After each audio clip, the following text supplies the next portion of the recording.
প্রকাশ্য দিবালোকে বিএনপি নেতাকে গুলি করে হত্যা।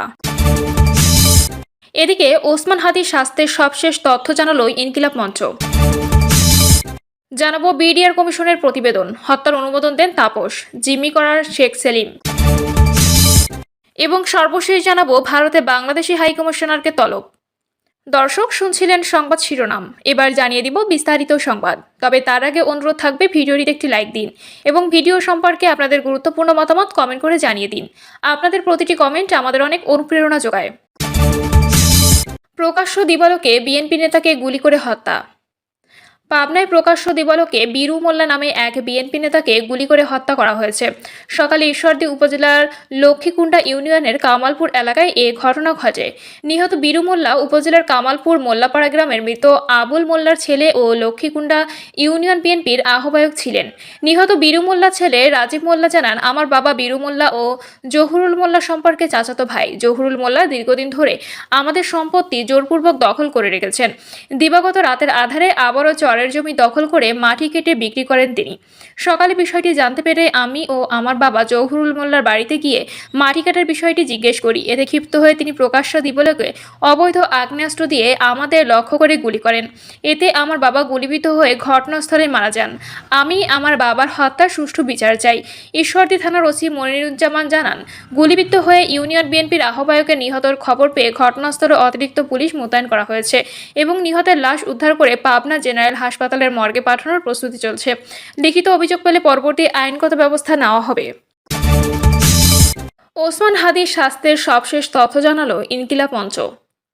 সিঙ্গাপুরে চিকিৎসাধীন আছেন ইনকিলাব মঞ্চের আহ্বায়ক ও ঢাকা ৮ আসনের সম্ভাব্য স্বতন্ত্র প্রার্থী শরীফ ওসমান হাদি। তার স্বাস্থ্যের সবশেষ তথ্য জানিয়েছে ইনকিলাব মঞ্চ। আজ ১৭ ডিসেম্বর নিজেদের ফেসবুক পেজের একটি পোস্টে তারা বিষয়টি জানায়।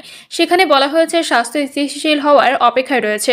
অপারেশনের জন্য প্রস্তুত করতে হলে প্রথমে শরীরকে সম্পূর্ণভাবে স্থিতিশীল করতে হবে। চিকিৎসা সিঙ্গাপুর অথবা ইংল্যান্ডে যে কোনো জায়গায় হতে পারে। ব্রেন সক্রিয় করার জন্য অপারেশন প্রয়োজন। বর্তমানে মূল লক্ষ্য হলো শরীর আর ব্রেনের মধ্যে সংযোগ স্থাপন করা। ব্রেন ছাড়া শরীরের অন্য সব অঙ্গ সক্রিয় রয়েছে। তার পরিবার তার জন্য বিশেষ দোয়া কামনা করেছে। হাদি ভাইয়ের জন্য বিশেষ দোয়ার আহ্বান করেছে তার পরিবার। আল্লাহ যেন তাকে হাতে তাইয়েবাহার নসিব করেন। বিডিআর কমিশনের প্রতিবেদন, হত্যার অনুমোদন দেন তাপস, জিম্মি করান শেখ সেলিম।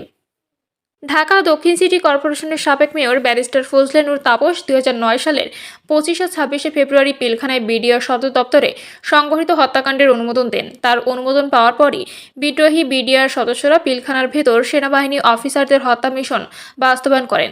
অন্যদিকে সেনা অফিসারদের জিম্মি করতে প্রধানমন্ত্রীর গ্রিন সিগন্যাল পাওয়ার কথা বিদ্রোহী বিডিআর সদস্যদের জানান সাবেক মন্ত্রী ও আওয়ামী লীগের প্রেসিডিয়াম মেম্বার শেখ ফজলে করিম সেলিম। বিডিআর বিদ্রোহ ও হত্যাকাণ্ডের ঘটনায় ১৬ বছর পর অন্তর্বর্তী সরকার গঠিত জাতীয় স্বাধীন তদন্ত কমিশনের দাখিল করা তদন্ত প্রতিবেদনে এসব তথ্য উল্লেখ করা হয়েছে। গত ৩০ নভেম্বর প্রধান উপদেষ্টা অধ্যাপক ডক্টর মোহাম্মদ ইউনূসের কাছে এই প্রতিবেদন জমা দেওয়া হয়। কমিশনের রিপোর্টে শেখ ফজলে নূর তাপসের বিরুদ্ধে ১৪টি অভিযোগ এনে তাকে দোষী সাব্যস্ত করা হয়েছে। অন্যদিকে শেখ ফজলুল করিম সেলিমের বিরুদ্ধে ৭টি অভিযোগ এনে তাকে দোষী সাব্যস্ত করা হয়েছে। তাপসের বিরুদ্ধে আনা অভিযোগের মধ্যে রয়েছে ষড়যন্ত্রকারী, হত্যার অনুমোদন, হত্যা, লাশ গুম, নারী ও শিশু নির্যাতন, আলামত ধ্বংস এবং গোলাবারুদ লুট, ব্যক্তিগত সম্পদ লুট এবং অপরাধীদের পলায়নে সহায়তাকারী, ষড়যন্ত্র বাস্তবায়নে সমন্বয় করা, হত্যাকারীদের সমর্থনে মিছিল সংগঠন করা, তদন্ত ভিন্ন খাতে প্রবাহিত করা, হত্যাযজ্ঞ চলাকালে বহিরাগতদের অনুপ্রবেশ এবং পলায়নের সহায়তা, ইন্ধনদাতা কমিশনের সাক্ষ্য না দিয়ে তদন্ত কাজে অসহযোগিতা, হত্যাকাণ্ড সহ সংগঠিত অপরাপর অপরাধ প্রতিরোধে সামরিক অভিযানে বাধা, সত্য গোপন করা, সামরিক অফিসার অপহরণ, সাক্ষীদের নির্যাতন এবং কর্তৃপক্ষের কাছে বিদ্রোহের তথ্য গোপন। শেখ সেলিমের বিরুদ্ধে আনা ৭ অভিযোগ হলো ষড়যন্ত্রকারী, হত্যার সবুজ সংকেত প্রদান, সত্য গোপন করা, ইন্ধনদাতা কর্তৃপক্ষের কাছে বিদ্রোহের তথ্য গোপন, কমিশনের সাক্ষ্য না দিয়ে তদন্ত কাজে অসহযোগিতা এবং হত্যাকারীদের সাধারণ ক্ষমা ঘোষণা সমর্থন করা। কমিশনের প্রতিবেদনে তাপস সম্পর্কে বলা হয়েছে, ব্যারিস্টার ফজলে নূর তাপস ২০০৮ নির্বাচনের আগে থেকে ষড়যন্ত্র করেছেন। হত্যাকারীদের একটি দল তার সঙ্গে প্রায়ই তার চেম্বারে দেখা করে বিভিন্ন আলাপ আলোচনা করে। বিদ্রোহীদের দ্বারা অফিসার হত্যার ব্যাপারে তার অনুমোদন ছিল। ঘটনার দিন জাহাঙ্গীর কবির নানক ও মির্জা আজম যখন বিডিআর সৈনিকদের সঙ্গে রাজনৈতিক সমাধানের প্রহাসনের জন্য যায়, তখন বিডিআর সৈনিকরা ব্যারিস্টার তাপসকে খুঁজছিল। সুবেদার গৌফরান মল্লিকের কথা উঠে এসেছে যে ব্যারিস্টার তাপসকে বিডিআর ডিজি করার জন্য স্বরাষ্ট্রমন্ত্রী সাহারা খাতুনের প্রস্তাব ছিল। ব্যারিস্টার তাপস বিডিআর সৈনিকদের পরিকল্পনা সম্বন্ধে সম্পূর্ণভাবে অবগত হলেও এ বিষয়ে বিডিআর ডিজিকে কোনো কিছুই জানানো হয়নি বলে প্রতীয়মান। ঘটনাদিন হত্যাকারীরা যমুনায় গিয়ে বৈঠক করে বের হওয়ার পর যে সংবাদ সম্মেলন হয় সেখানে ব্যারিস্টার ফজলে নূর তাপস হত্যাকারীদের পক্ষে গুরুত্বপূর্ণ ভূমিকা পালন করেন। স্থানীয় আওয়ামী লীগ নেতা তোরাব আলীকে নির্দেশ দেন এলাকার মসজিদের মাইকে ঘোষণা দিয়ে পিলখানা চারদিকে 3 কিলোমিটার এলাকা খালি করে দিতে। এই সুযোগে হত্যাকারীরা পালিয়ে যেতে সমর্থ হয়। সিপাহী মুহিত ও সিপাহী সাজ্জাদের ভাষ্যমতে তাপস ক্যাপ্টেন তানভীর হায়দার নূরকে 26শে ফেব্রুয়ারি পিলখানা হতে বের করে নিয়ে যান। তিনি র্যাবের টিএফআই সেলে উপস্থিত হয়ে তদন্ত প্রভাবিত করার চেষ্টা করছেন বলেও সাক্ষ্য পাওয়া গেছে। শেখ ফজলুল করিম সেলিম সম্পর্কে প্রতিবেদনে বলা হয়েছে 2009 সালের 13 ফেব্রুয়ারি একাধিক বিডিআর সদস্য শেখ সেলিমের সঙ্গে তার বাসায় সাক্ষাৎ করে। তিনি সেনা অফিসারদের জিম্মি করার জন্য বিডিআর সদস্যদের উপদেশ দেন এবং পরবর্তী করণীয় তারা করবেন বলে জানান। তিনি আরও বলেন যে প্রধানমন্ত্রীর নিকট থেকে গ্রিন সিগন্যাল পেলে তাদেরকে জানাবেন। 23শে ফেব্রুয়ারি 2009 তারিখে তিনি সিপাহী মঈনুদ্দিনকে টেলিফোন করে জানান যে প্রধানমন্ত্রীর নিকট থেকে গ্রিন সিগন্যাল পাওয়া গেছে। গত বছর 5ই আগস্টে ছাত্র জনতার অভ্যুত্থানের মাধ্যমে ক্ষমতায় পালাবদলে আগেই দেশ ছেড়ে পালিয়ে যান তারা। বিডিআর কমিশন ফজলে নূর তাপস ও শেখ সেলিমকে কমিশনের সাক্ষ্য দিতে বিজ্ঞপ্তি জারি করেছিল, কিন্তু জাহাঙ্গীর কবির নানক ও মির্জা আজম ইমেইলে সাক্ষ্য দেন, কিন্তু শেখ সেলিম ও তাপস সাক্ষ্য দেননি। 2009 সালের 25 ও 26শে ফেব্রুয়ারি বিডিআর বিদ্রোহ ও হত্যাকাণ্ডের পর সরকার 2009 সালের 2রা মার্চ সাবেক সচিব আনিসুজ্জামান খানকে সভাপতি করে 11 সদস্যের একটি জাতীয় তদন্ত কমিটি গঠন করে। আনিসুজ্জামান খানের জাতীয় কমিটির সদস্য ছিলেন তৎকালীন ব্রিগেডিয়ার জেনারেল মোহাম্মদ হাসান নাসির। তিনি গতকাল আমাদের সময়কে বলেন, ব্যারিস্টার ফজলে নূর তাপস ছিলেন পিলখানা হত্যাযজ্ঞের মাস্টার মাইন্ড।